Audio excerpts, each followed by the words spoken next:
Xitoy hökuməti Uyğurlarni məcburi əmgəkçilərə aylantırış orqali mutlaq kontrolluqni ishga oshirish uchun davomli harakat qilayotganligi ma'lum. Aqsu axborot to'g'rida e'lon qilingan bir xabarda ma'lum bo'lishicha, Xitoy hökuməti əmdiki nishonini 40-50 yosh atrofidagi Uyg'urlarga qaratgan.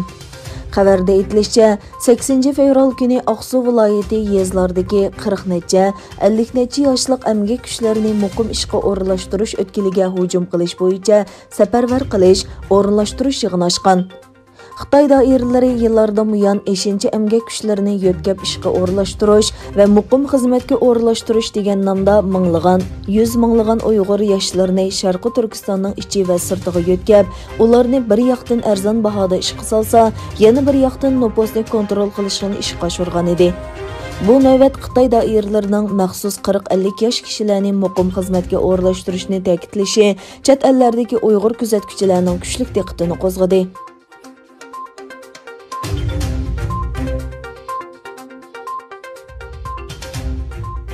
Xitoyning Sharqi Turkistondagi jazo lagerlari va irqiy qirg'inchilikqa qarshi Qaysariyada harakat tashkillagan Uyg'urlar soqchilarning to'sqinligiga uchirdi. Faoliyatga qatnashgan bir kichik qizning cho'qonlari qalblarini larzaga soldi. U o'zining ota-onasi Xitoy tarafidan jazo lagerlariga elib ketilgan minglagan bolalarning biri ekanligini eskartib, turk va islom dunyosining rahbarlariga xitob qildi va ulardan qarindosh va dindosh bo'lgan Uyg'urlarga ega bo'lishni talab qildi. Uni qo'lga ilishga kelgan soqchilar bo'lsa, atrofga to'plangan ommaning kuchli noroziligiga uchirdi.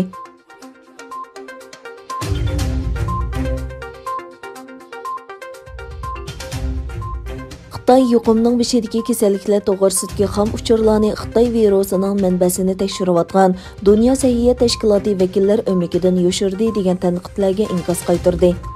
Aqsaray davlat bexatarlik maslahatchisi Jackie Sullivan oldingi kuni Amerikaning Wuhan virusining kelib chiqishida tekshirish jarayonidan cho'nqur andisha qilayotganligini o'tirg'a qo'ygan, ham bu doklad cho'qim mustaqil bo'lishi kerak, mutaxassislarning natijasi cho'qim Xitoylarning aralashishi va o'zgartishiga uchirmasligi kerak degan.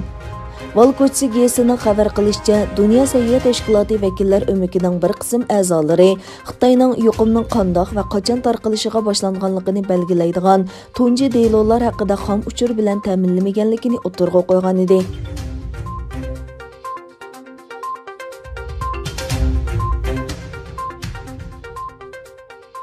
Stanford Universiteti qisqa vaqt ichida olqishga erishgan ovozli hambaharlash detali klubxonaning ovoz xatirlash sonliq ma'lumotlarining Xitoyga yo'tkalganligi oshkorildi. Stanford Universiteti bir tadqiqot guruhi 2020 yili 4-oyda qurilgan va 2021 yili 1-oyda qiymati 1 milliard dollarga yetgan bu yumshoq detal haqida doklad tayyorlagan.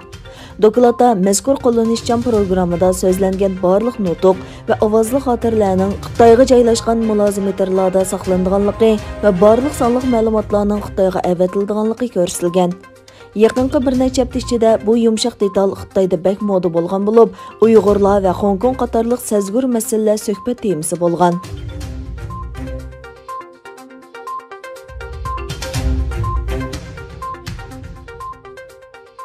Türkiye qurolli qismlari Iroqning shimolida terrorlik tashkiloti qarshi elib berayotgan harakati jarayonida Gara rayonidagi bir g'orda soqchi, askar va ommadan tashkil topgan 13 turk fuqarosining jasadini bayqagan bo'lib, navbatda 10 kishining salohiyati aniqlangan.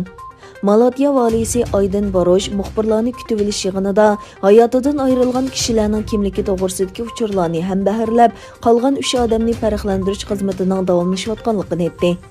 Jasad tekshirish natijasi haqida uchur bilan ta'minlagan Malatya valisi Aydin Barosh mundaq dedi. Malatya Adliya tibbiy institutida taftish va adliyalik davolash mutaxassislari elib borgan jasad tekshirish natijasiga qaraganda, avlodlarimizning 12 kisining beshida, birining ko'ksida o'q izlari bayqadik.